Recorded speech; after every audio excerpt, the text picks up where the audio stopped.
Learn about the strides female entrepreneurs of color are making. Be inspired by their story and enlightened by their leadership, insight, and advice. Welcome to WinHers United. This is Season 7, Episode 5, entitled Ask for Help with Krystal Duhaney. I'm your host, Nicole Walker, and I believe that business, mindset, personal development, and self-care are the 4 pillars to entrepreneurial success.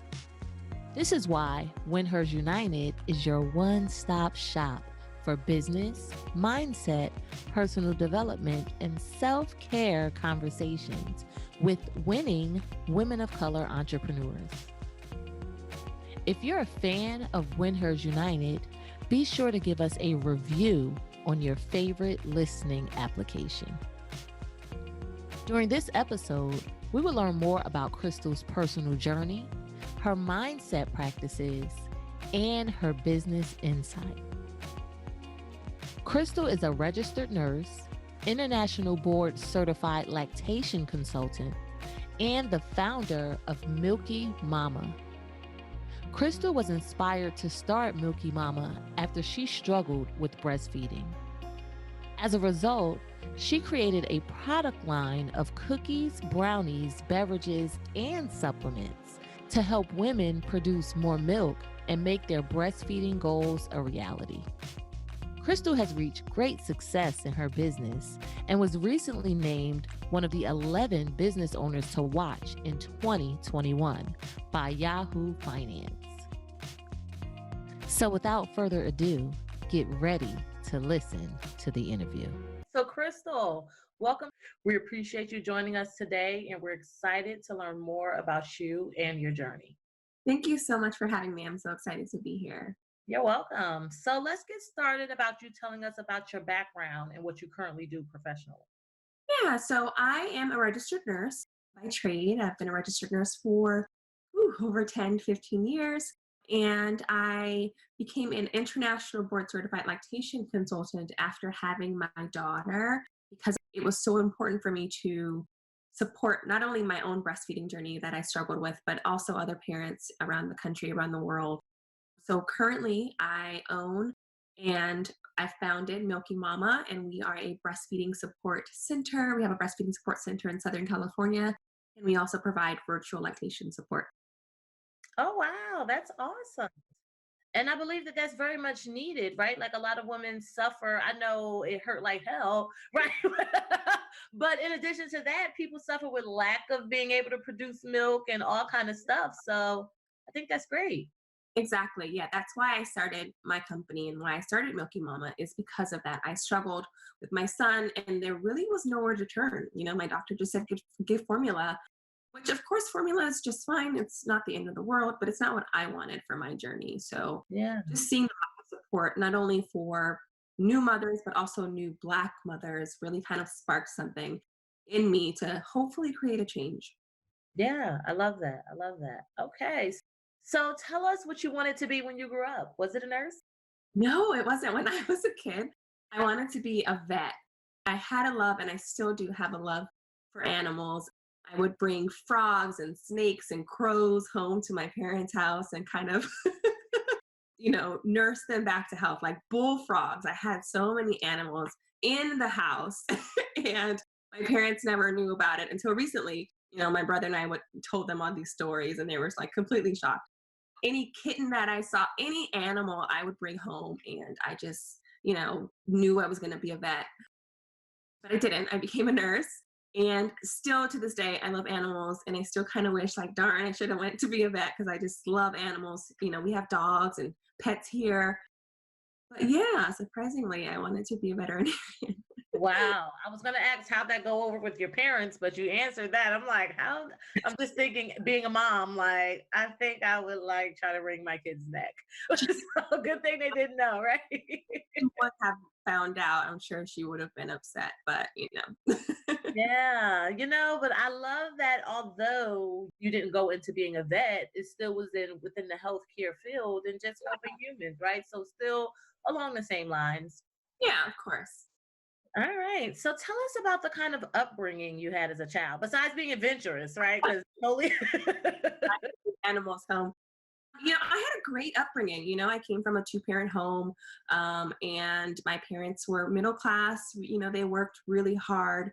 My mom always, always, always, preached education and making sure that as a Black woman, when I grew up, that I could support myself. She would always say, never depend on anyone, and that kind of really stuck with me. And to this day, I'm like super independent. Even my husband's like, do you need anything? I'm like, I'm good, babe. I got it. Like, I'm just super independent. And my parents really always instilled just doing your best and not making excuses. And they were very loving. And, my older brother, we would fight all the time as siblings do. But we had a great upbringing, typical middle class upbringing, I would say, in a suburban area. And I can't complain. Good. That's good. Now you brought up something that I feel like could be a gift and a curse because I can relate to being super independent, right? And sometimes I find that it can be a curse because I don't ask for help when I need help, or it's hard for me to trust people to do it the way I want it done and things like that. Do you see the gift and the curse in that, or how did you navigate, or did you have to? Absolutely. This is something that I struggle with, not only in my business life, but also my personal life. Like, I want to do everything myself. And part of it is because I'm not sure if somebody will do it the way I want it. And I don't want to cause any issues by having to correct them. If I have to do all that, I might as well just do it myself. So I've learned to allow myself first at home, to allow my husband to help and allow my kids, they're little, but still allow them to help do things. And not only has it helped, them feel like they can help me, because I imagine it might feel a little like, well, gee, like I can't do anything. But it also has been a little bit liberating for me to say, okay, I don't have to control everything. Everything doesn't have to be perfect the way that I want it done. And it really kind of allowed me to breathe a little bit. So when I translated that into my business by hiring employees and delegating, it's still something I struggle with, but still giving my employees some of that freedom kind of not only helps me by not spreading myself too thin, but also builds their confidence and build up, to let them know that I trust them to do these things. So it's still a struggle. It's really something that I'm working on consciously every single day and having to remind myself. But yeah, I can definitely relate. And I'm sure many business owners and many independent women certainly can too. Right? They need like some kind of membership group, like a group for us to go to. Like, yeah, I'm Nicole. Yes. Go Freaks Anonymous. All right. So tell us about a pivotal point in your life and how it shaped who you are today. Hmm. Pivotal point in my life. There's so many. One was when I was a teenager, maybe mid like 12, 13, and my mom, who, my mom is like so amazing. I'm gonna try not to get emotional because she's like superwoman. Like, she started working her first job when she was like 12 or 13, and since that day she's never stopped working. Like, she's always had a job. She started working at a fast food place, and she was promoted to manager as a teenager, and she paid for her own prom, her own school clothes, everything. She's always been independent from a preteen. And then when she graduated from high school, she worked on board trains and like helped clean the trains. And then now she's the director of human resources she was for a train company and now for another large corporation. Wow. And I was in school. She had gone back to college to get her master's degree in human resources. And she would go to school and she would come home and cook, and she would go on business trips, and then she would come home and be a mom. And it just really, maybe not back then, but when I think about it now, I'm like, gee, like she worked so, so hard to take care of us and to be the best person and mom that she could be, that I see a lot of those qualities in myself. And I have a daughter, and those are things that I want, her to know that it's really up to you to make your life what you want it to be, So that was really a pivotal moment in really showing me not to like depend on anyone, not to wait for someone to give something to me or wait for my opportunity, but to create my own opportunity. Okay, thanks for that. I love that. And as I was listening, I'm like, well, that's where you get it from, right? So definitely heard that. And your daughter, like, without even, my ability to forecast the future, right? She'll be the same way because people emulate what they see, right? And if you're setting those right examples, then the people around you will emulate them. Same way as if you're setting negative examples, the people around you will emulate them, right? So it's so important to set the right examples. It's part of why I put this podcast out here. Like, look, if you want to be successful, I interview very successful women and they're giving you the tricks of the trade so that you can also be successful. So that's a great point. All right. So tell us what you would consider to be a strength of yours and a weakness, and what you do to get around that weakness. So strength of mine would be my determination. Like we've discussed, I got that from my mama, and I'm very determined and hardworking. And, when I want something, I go for it. One of my weaknesses is probably along the same lines. Because I'm so determined, a lot of times I don't give myself enough credit. So instead of celebrating accomplishments, sometimes I find myself saying, I didn't do this right. I could have done this better. I could have done this. And it takes my surroundings, my support team, my husband, my mom, to say, hey, wait a minute, look at what we've done here, and look at all the things that you have done, and let's focus on those things. So I think that is probably, like, sometimes I'm my own worst enemy, is that I sometimes am too hard on myself, sometimes don't give myself enough credit, and I'm sometimes not gentle.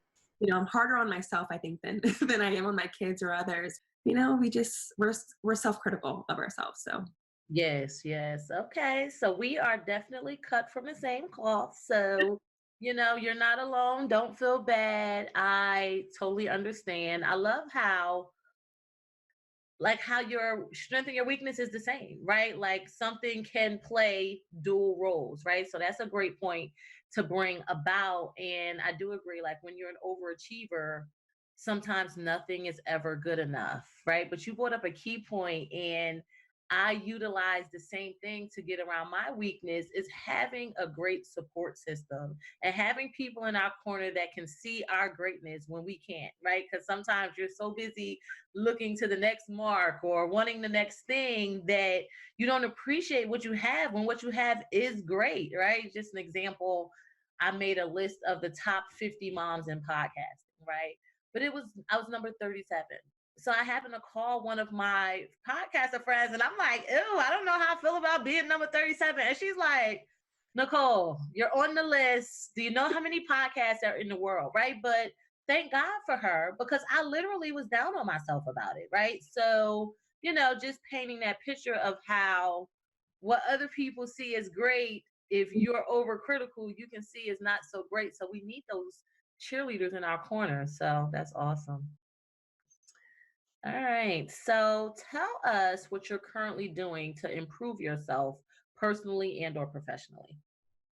whew, okay, I need a lot of improvement. So normally what I do, being a business owner and a mom and a wife and being so many things, over the past, I would say, couple of years, it's really kind of worn me down emotionally and mentally.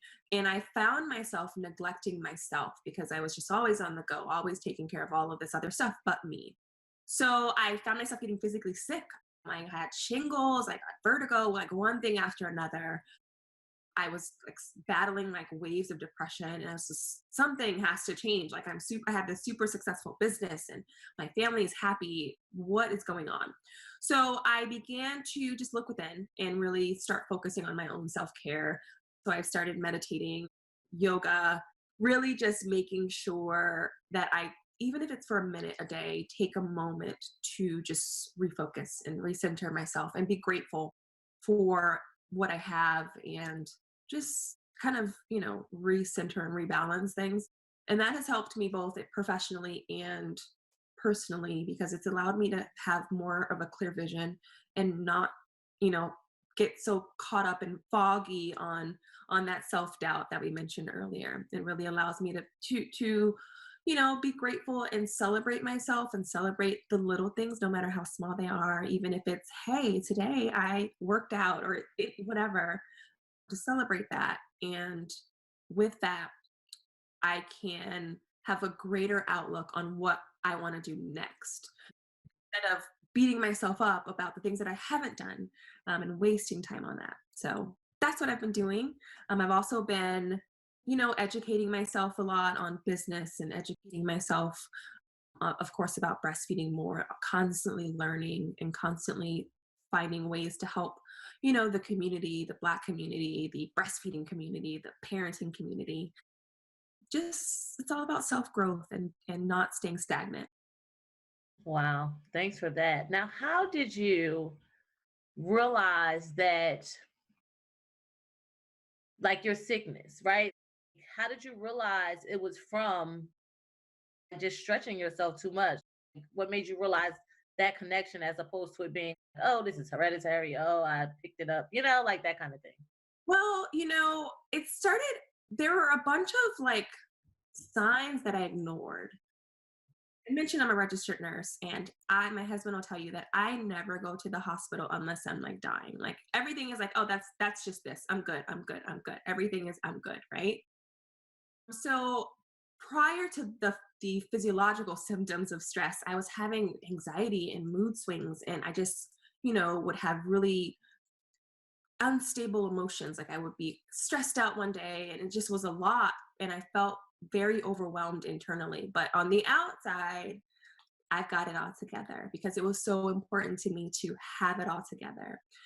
And internalizing that, then I got shingles, and I knew it was shingles before I went to the doctor. And she's like, "Are you stressed?" Because shingles is a disease that elderly people get.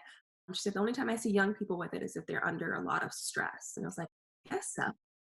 So she told me that I needed to slow down. And that was my first warning. And I said, okay, no problem.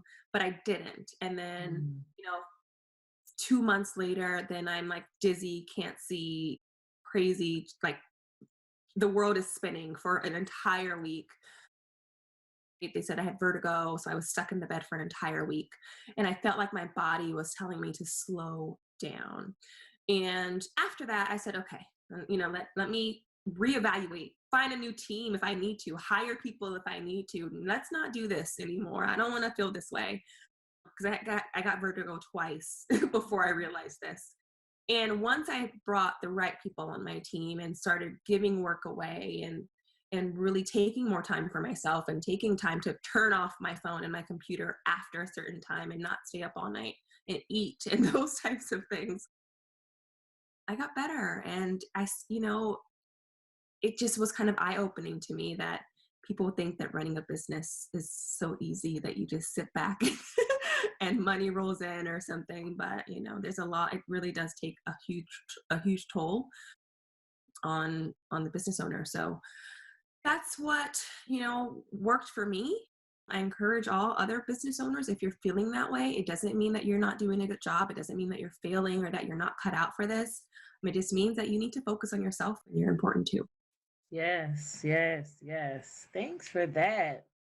All right. So tell us about your morning routine. Ooh, okay.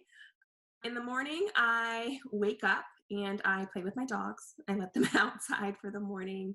And while I'm outside, I usually spend that time meditating and just kind of sitting while they're playing in the backyard, just kind of just being grateful for waking up in the morning, just starting there, praying, and just spending some time to myself while my husband and kids are still asleep.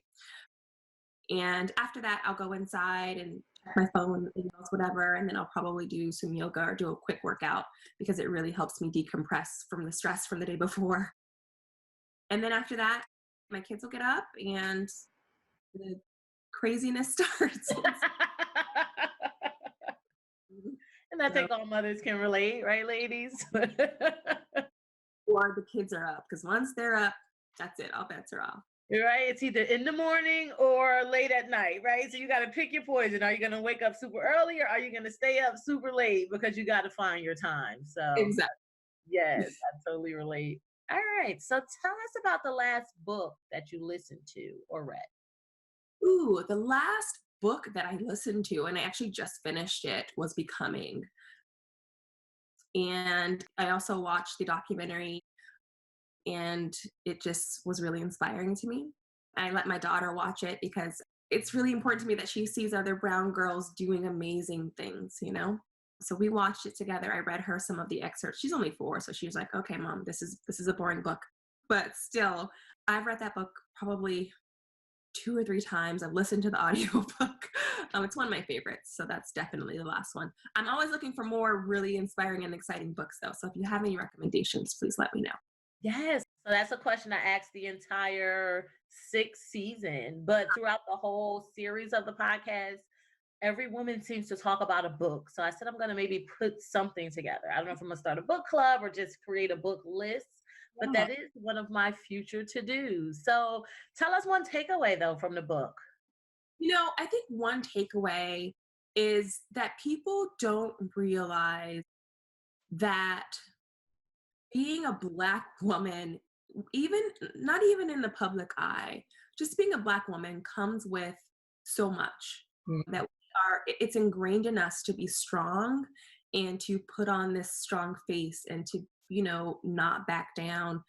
And it really, it kind of resonated with me because that's how I've been all my life. I've always had to be strong and independent, but inside, we may not be feeling that way. So I think I could totally relate to Michelle when she discussed having to be this strong woman, especially when her husband's running for president, being this strong woman while people are badgering her and calling her, racist names and stuff, and still standing strong.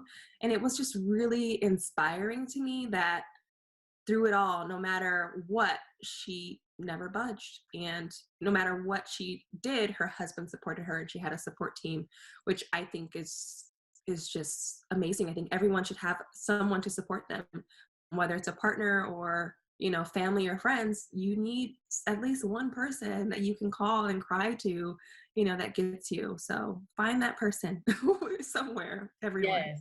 Yes. Thanks for that. I totally agree. Totally agree. I call it your counsel, right? I agree. At least one. Try for 5, right? They say you're the sum of the 5 people that are closest to you. So take an assessment because that changed my life. At one time, I had to take an assessment of my 5 people, and it Yeah. wasn't reflective of where I wanted my life to go, right? So then I had to say, hold up, get it together, girl. Throughout my career, has really kind of resonated that everyone can't have a front row seat to your show. Mm.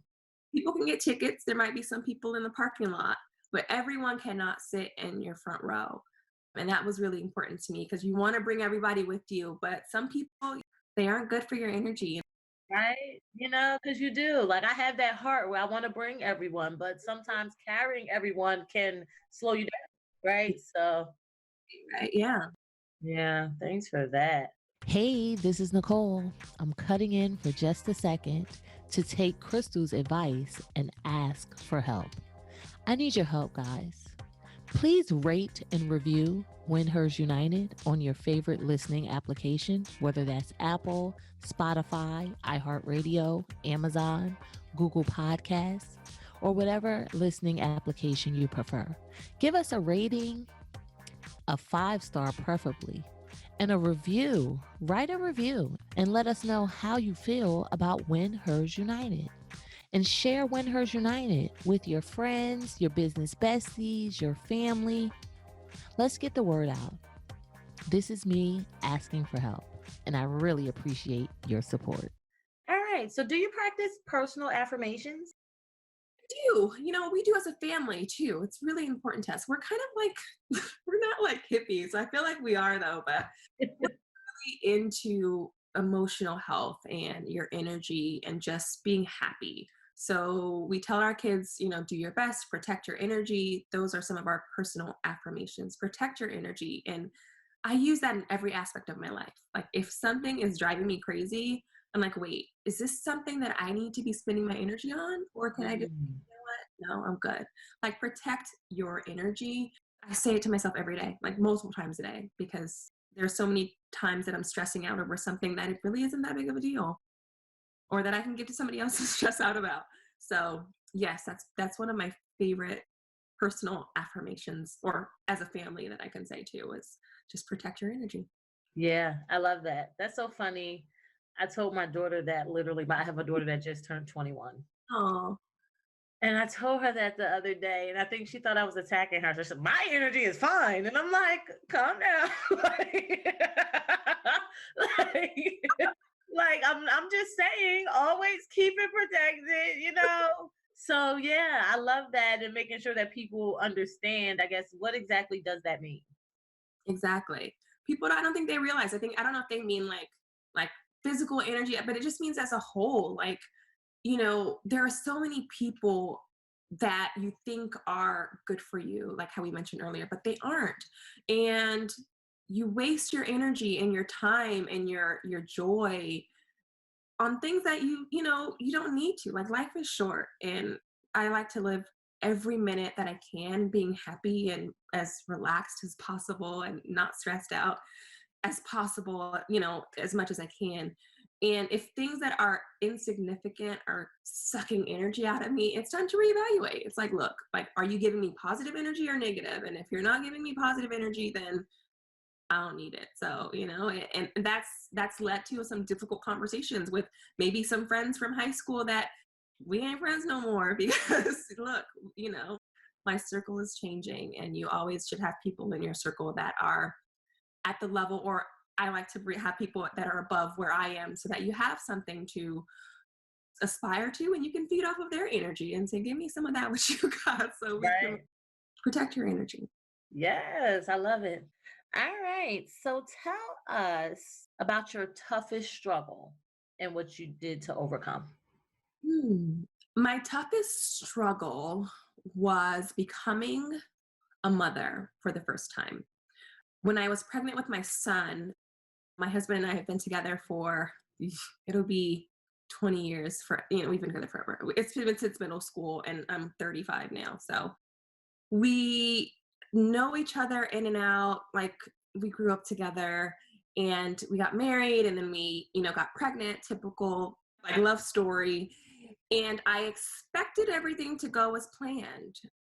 My pregnancy was lovely. My labor was insanely lovely. Like, I had no pain. It was like this is labor. Like, I can do this 10 more times. Different story with my daughter, but first child, everything was beautiful. After I had him, though, things kind of crumbled down. After I had him, of course, breastfeeding, I struggled with breastfeeding. No one helped me. The doctors just kind of wrote me off with another, I felt like, oh, well, you guys don't breastfeed anyway. Basically, that's what someone told me. I was like, you guys, like, you mean like Black women, we do breastfeed. And it was just this roller coaster of just disappointment. My husband and I started kind of struggling with our relationship with, balancing being still newlyweds, even though we had been together for quite a while, and now new parents. And, his father was never around. So he was struggling with some, how do I raise this child? And I've never had a role model to teach me. And I'm dealing with, I want to be the best mom I can. I don't want any help from anybody. Don't tell me how to do this. And it was just, plus postpartum hormones. And it was really, really difficult. And I think that was one of the key moments in my life where I started to realize that I cannot do everything myself, that I need help. And it's okay to ask for help. It's okay to accept help, and it doesn't make me less of a woman or less of a person. So when that happened, when I just said, okay, let's, someone help me, and I cried out for help, people came running. My family came running. My mama came running, and it got better. So I think that going forward in life, I've learned to just try to allow people to help because they want to, and it's out of love. And I try to help that. I try to pass that on to others too, and offer help and support, and kind of tell them the same message, that it's okay to ask for help. Yeah, yeah. Great point. I love that. I'm glad y'all made it.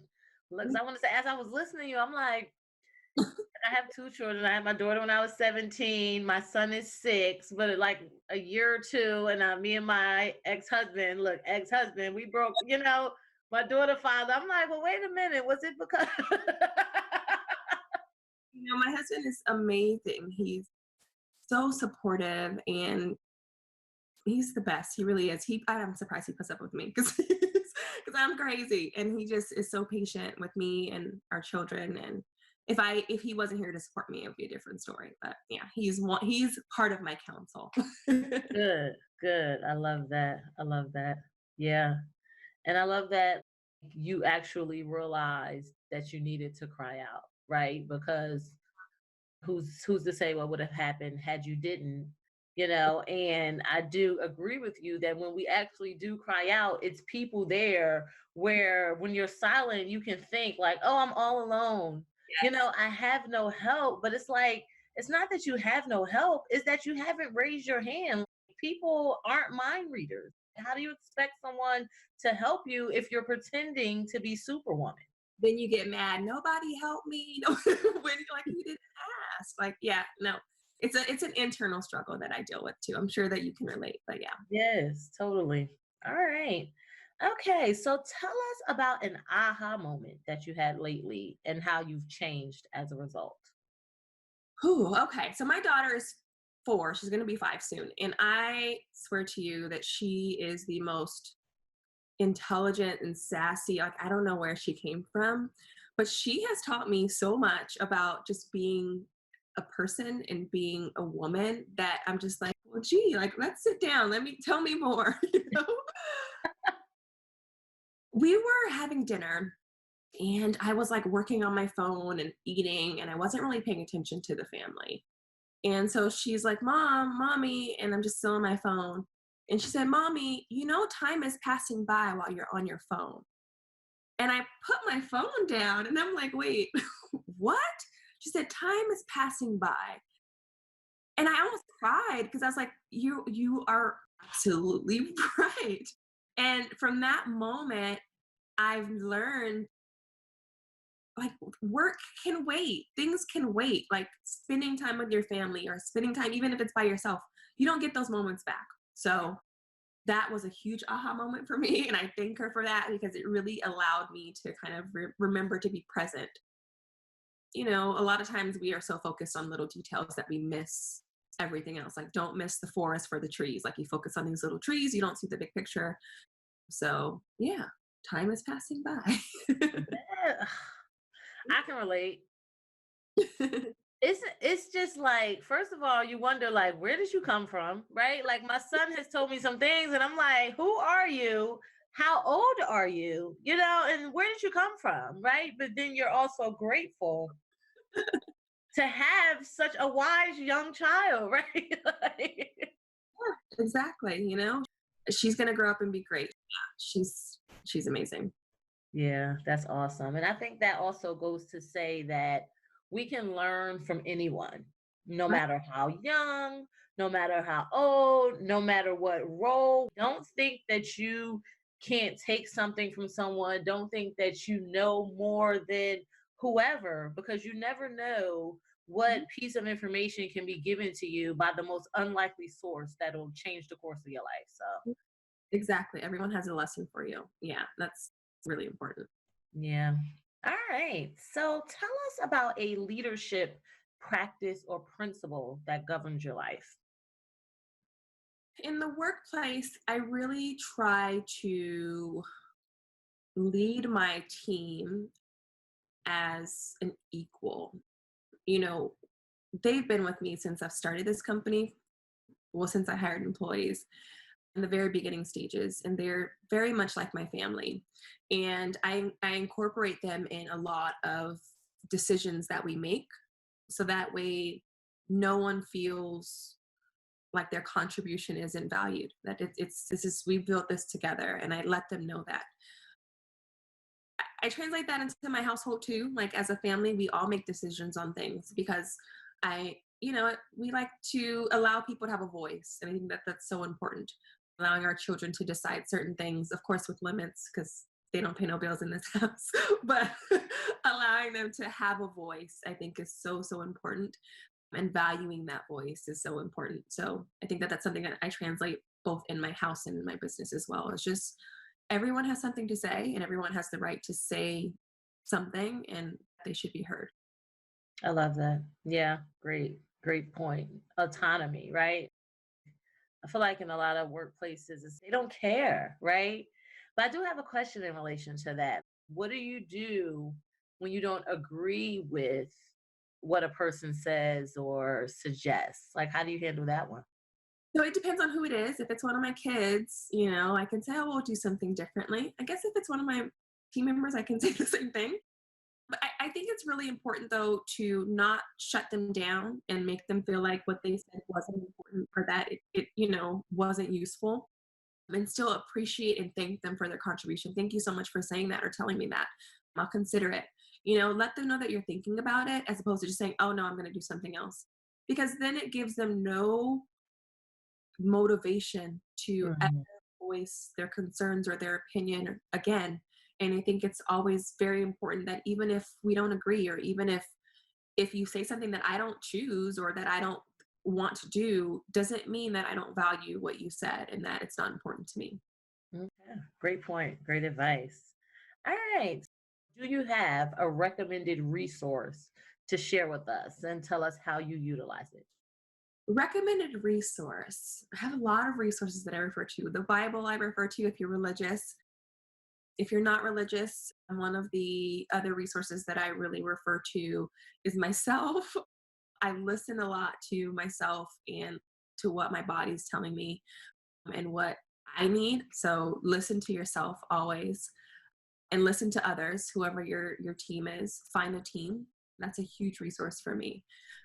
And other business owners. A lot of times, as business owners, I don't know if it's as Black business owners or in general that we don't need help. We got it. We don't want to hear nothing from anybody. And it really can stunt your growth. So Mm. don't be afraid to listen to someone that's, more successful, or even if they're not more successful than you. Don't be afraid to confer with other business owners and ask them what they did. And don't be offended with advice or criticism, because those things can really help you grow or not if you choose to listen or not. So that's what I would say. Build a team of personal support and also business support. Find some business owners that you trust or fellow entrepreneurs that you trust that you can bounce ideas off of, because that really helps. Sometimes when it's just you making all the decisions, you're in this tunnel vision and you can't see the bigger picture. Okay. Thanks for that. I love that. I agree with all of those. I love how you said yourself. To me, Yeah, that really stuck out, right? I am learning to take myself more seriously and give myself more credit. So that's my kind of mantra for the year, is to give myself more credit and to not beat myself up like I've done in the past.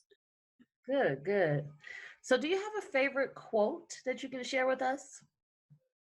Oh, a really good one that I love is, and I think Bishop T.D. Jakes said this. He said that being angry at someone is like drinking poison and expecting the other person to die. And there have been people in my career or that have worked for me or even in my personal life that I get so mad at. I'm like, I'm so mad. And I just walk around every time I hear that person's name, I'm mad. And it's just eating me up inside. And they don't care. They are living their life, going on. And I'm the one that's suffering. So I've learned to not drink the poison because it doesn't affect anyone else but me, and to practice forgiveness. And forgiveness really isn't for anyone else but yourself. You're not forgiving them for, saying it's okay for whatever they did to wrong you. It's just allowing yourself to be free. So that's probably one of my favorite quotes, to not be angry at people and don't drink the poison. I said that yesterday. I said it to myself, by the way. I had to like, I'm drinking the poison. I was doing it. I'm like, I'm drinking the poison right now. Okay. Yes, yes. Great point. All right. So let's go into the fun part. This is my own version of fun, and I hope it's fun for everyone else. I love travel. I love travel. I believe travel is super, super important. So tough considering what's going on in the world right now, but I still like these questions anyway. So can you tell us where your last vacation was, what your favorite vacation spot is, and where your next vacation will be or where you want it to be? My last vacation, and I don't know if you would call it a vacation, it was like a coronavirus vacation, I guess, with current times. But we went camping with my mom and my dad and my brother. And it was just an opportunity to get out of the house. And it was fun, it wasn't like camping like with the tent, but it still was kind of roughing it. So I kind of struggled a little bit with with the cold showers and the mosquitoes and such. But it was fun to, get out and just be in nature and be with my family, which I felt like we just didn't have a lot of time to spend together because we live about an hour away and the whole pandemic. So that was my last vacation.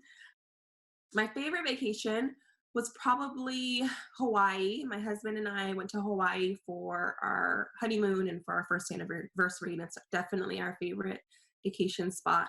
Everyone there is like insanely nice. I'm from California, and California people aren't the nicest. We're all like in a rush to go places.